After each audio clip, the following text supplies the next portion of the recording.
Assalamualaikum warahmatullahi wabarakatuh. Apa kabar anak-anak semua? Alhamdulillah kita bisa berjumpa lagi dalam pembelajaran matematika.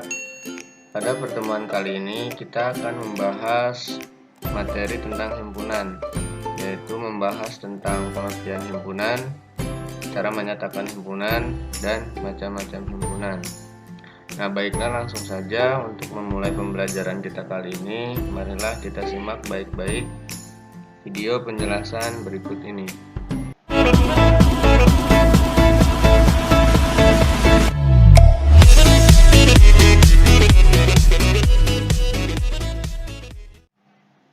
Sebelum masuk ke pengertian himpunan, coba perhatikan beberapa contoh kumpulan berikut ini.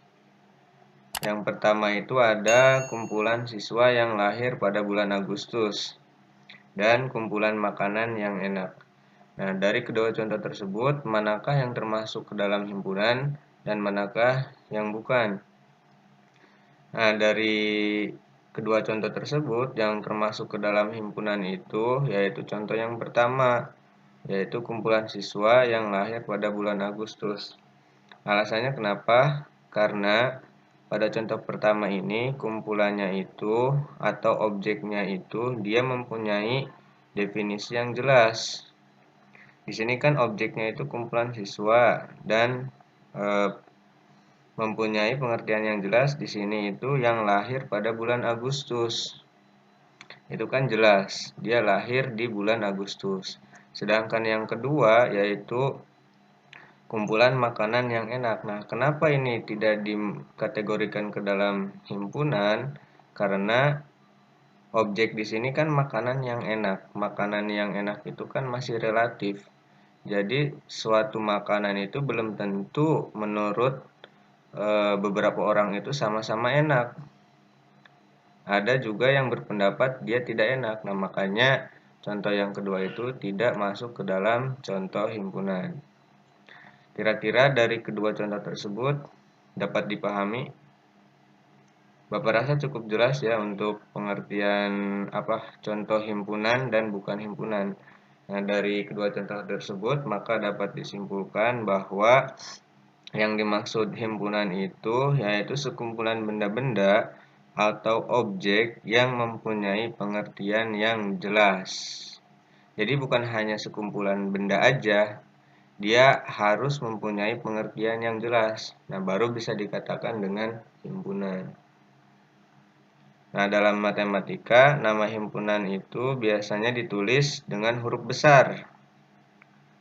Jadi himpunan itu penulisannya dalam matematika pasti disimbolkan dengan huruf besar dan anggotanya itu ditulis di antara kurung kurawal. Nah, ini nih yang namanya kurung kurawal. Jadi jika anak-anak menulis anggota himpunan itu harus ditulis dengan kurung kurawal. Tidak boleh menggunakan kurung biasa atau kurung siku. Selanjutnya, anggota himpunan.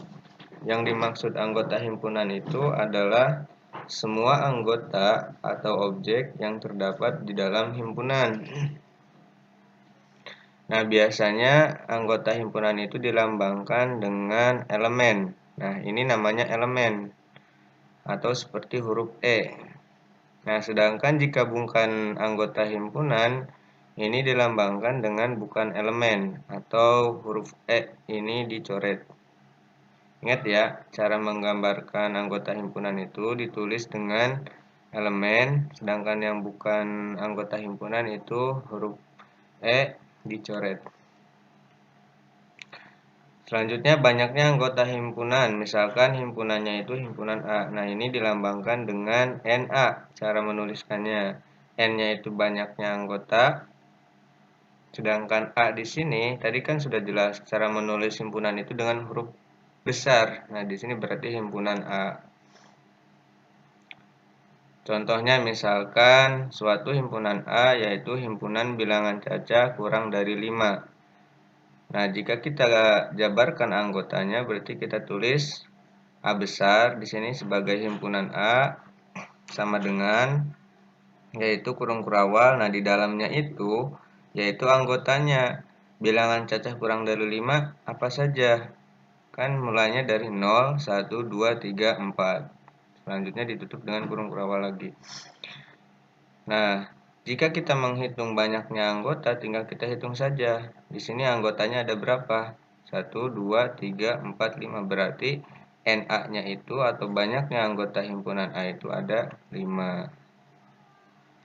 Nah, dari contoh tersebut, maka dapat disimpulkan bahwa 0 merupakan anggota himpunan A, 1 merupakan anggota himpunan A, 2 anggota himpunan A, 3 anggota himpunan A, dan 4 anggota himpunan A.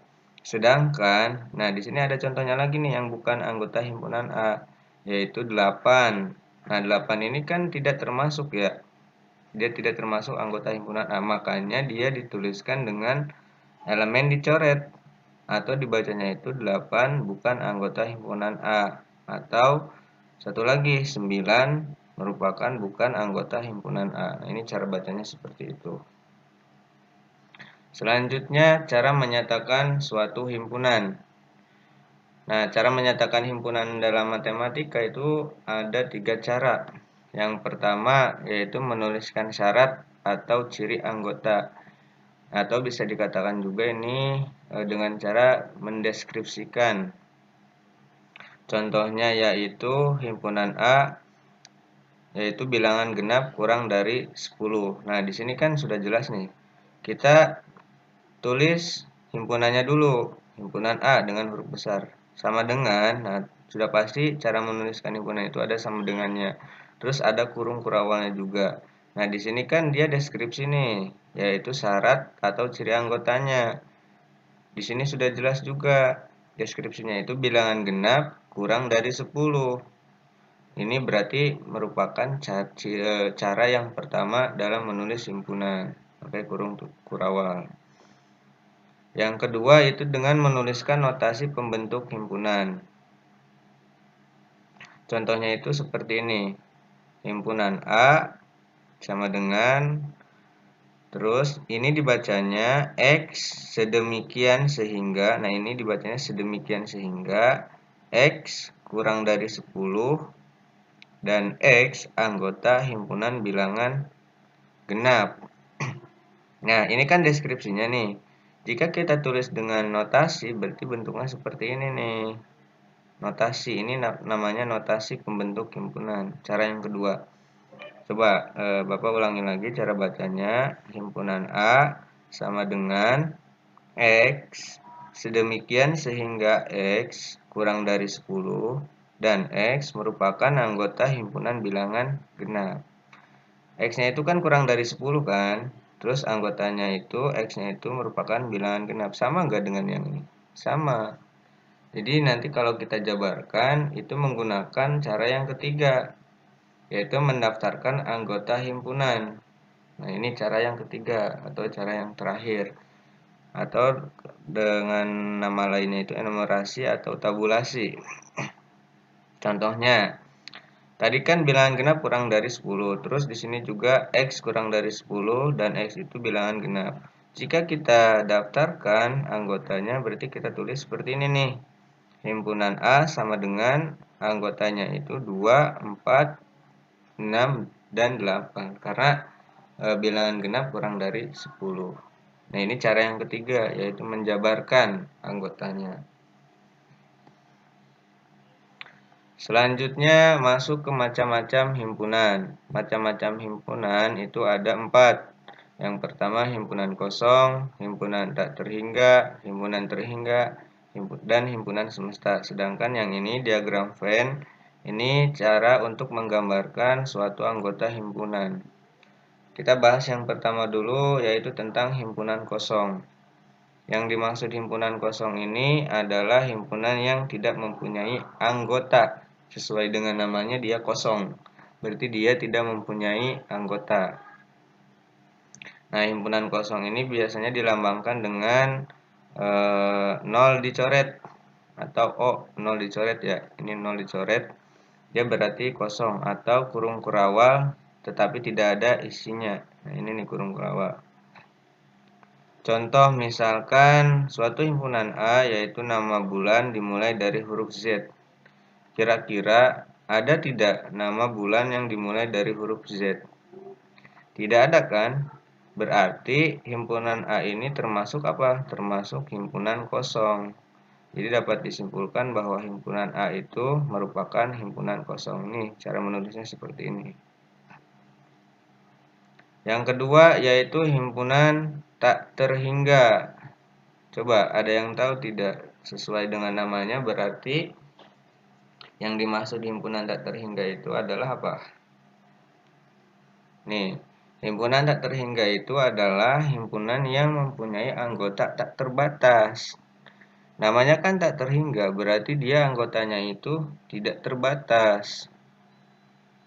Contohnya, himpunan B yaitu bilangan bulat lebih dari 23. Nih, kalau dari deskripsi ini mungkin tidak kelihatan ya ciri himpunan tak terhingganya. Tetapi jika kita jabarkan anggotanya itu dan untuk melihat cirinya itu kan harus melihat anggotanya kan.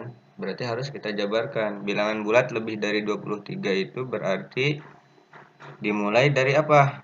Dimulai dari angka 24 kan. Berarti himpunan B anggotanya itu 24, 25, 26, 27 dan seterusnya atau titik-titik di sini. Titik-titik di sini melambangkan bahwa dia tak terhingga, tidak ada batasnya. Karena di sini ditulis bilangan bulat lebih dari 23 aja. Dia tidak ditulis batasnya. Berarti bisa dikatakan himpunan ini himpunan tak terhingga. Yang ketiga, lawan tak terhingga berarti apa? Terhingga atau terbatas. Berarti himpunan terhingga itu yaitu himpunan yang banyak anggotanya itu terhingga atau terbatas. Contoh misalkan himpunan C bilangan cacah antara 1 dan 8. Nah, ini kan sudah jelas nih dari penjelasannya aja atau deskripsinya aja dia ada batasnya yaitu antara 1 dan 8. Kalau kita jabarkan anggotanya berarti himpunan C itu bilangan cacah antara 1 dan 8. Bilangan cacah kan mulainya dari 0. Kalau di sini ditulis di antara berarti angka 1 dan 8-nya itu tidak masuk ke dalam anggotanya karena kan dia di antara berarti di tengah-tengah antara 1 dan 8 berarti dimulai dari angka 2 sampai 7 kalau kita jabarkan anggotanya. Paham ya cara menuliskan atau menjabarkan suatu anggota himpunan. Yang terakhir ada himpunan semesta. Yang dimaksud himpunan semesta ini adalah himpunan yang memuat semua objek atau anggota yang dibicarakan. Jadi semesta itu himpunan secara keseluruhannya, bisa dikatakan seperti itu.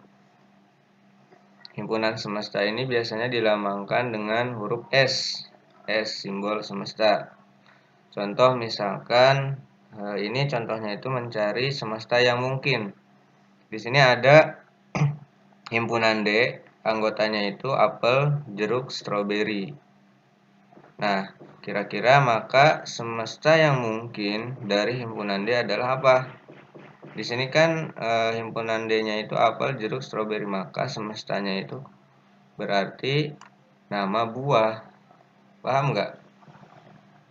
Ya kan? Himpunan D di sini kan apel, jeruk, stroberi, berarti semestanya itu atau himpunan keseluruhannya itu.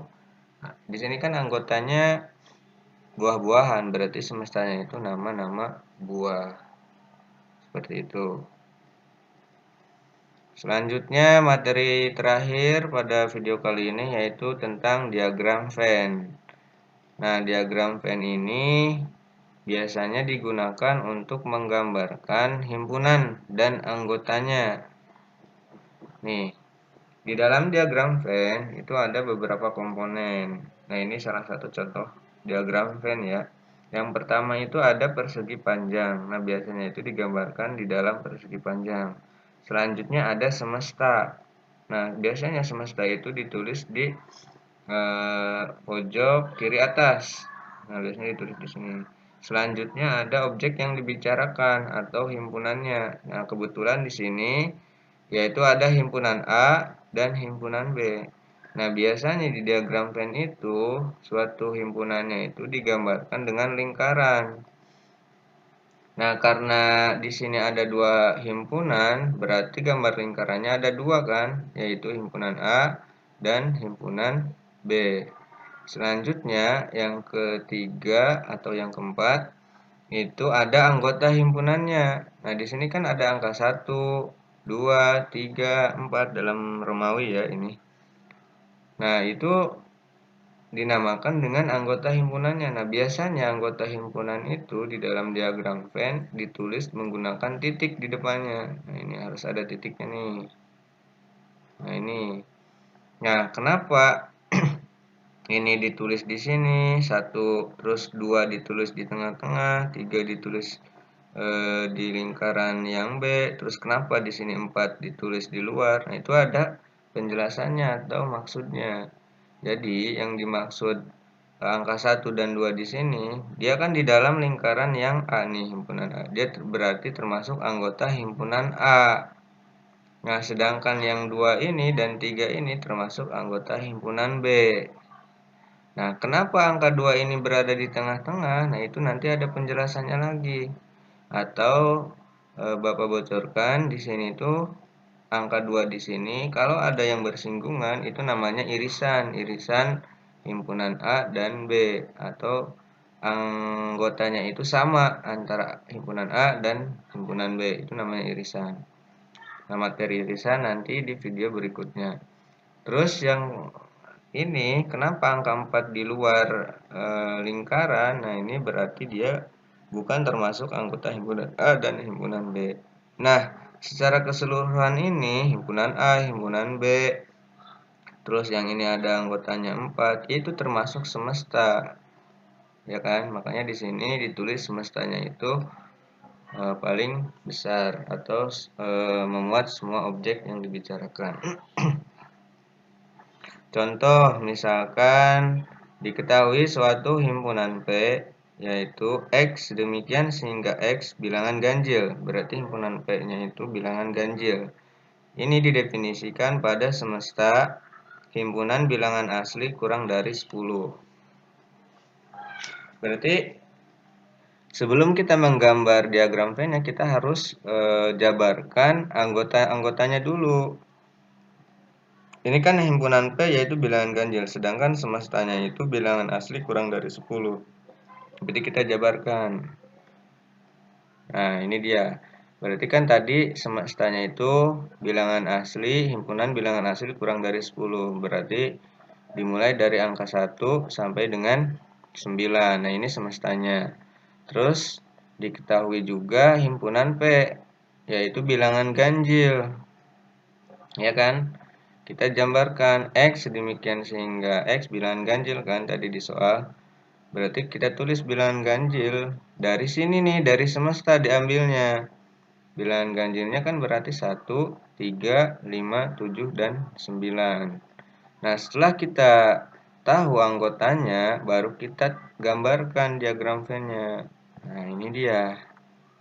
Cara menggambarnya yang pertama gambar persegi panjang terlebih dahulu, terus gambarkan S-nya, semestanya, terus gambarkan objek yang dibicarakan. Nah, karena kebetulan di sini hanya ada satu himpunan, yaitu himpunan P, maka gambar lingkarannya kita gambarkan satu aja.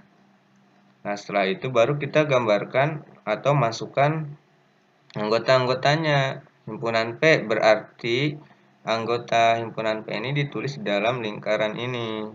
Sedangkan yang tidak termasuk anggota himpunan P berarti kan sisanya nih, sisa dari semesta ini kita tuliskan di luar lingkaran ini.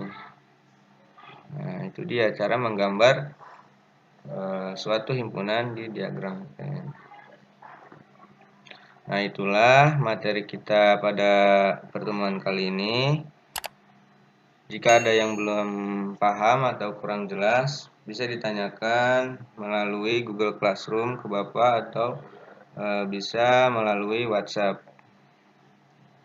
Sekian penjelasan pada pertemuan kali ini, kurang lebihnya mohon maaf. Terima kasih. Wassalamualaikum warahmatullahi wabarakatuh.